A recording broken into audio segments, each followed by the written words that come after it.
Inutusan ni South Cotabato Governor Reynaldo Tamay Jr. ang mga local government units sa lalawigan na huwag magbigay ng business permit sa mga mining agency na kinontrata ng pineapple producer at exporter na Dole Philippines. Ayon kay Tamayo, sa halip kasi na mag-hire ng mga manggagawa sa South Cotabato, kumukuha ng mga worker mula sa ibang lugar ang nasabing kumpanya. Ito ayon pa kay Tamayo ay pinaratingnan niya sa mga opisyal ng Dole Philippines na kanyang pinulong. Inakusahan nilang gobernador ang kumpanya na nagbabaliwala sa mga local cooperatives. Ayon pa kay Tamayo, kinuha umano ng Dole Philippines ang Manila-based cooperative na mag-supply sa kanila ng mga worker. Na-trigger ito matapos mabaril ang security guard na kumpanya ang isang bata sa tupi dahil lang umano sa pagnanakaw ng 2 bunga ng pinya.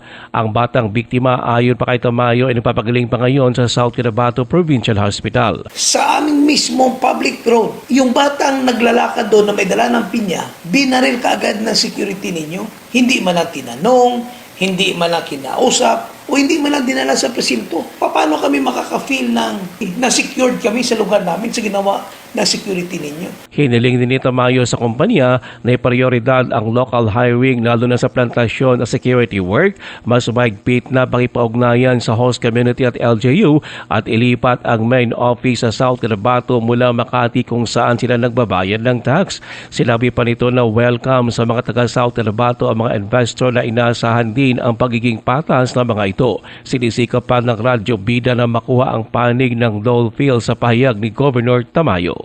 Ruel Osano, NDBC Bida Balita.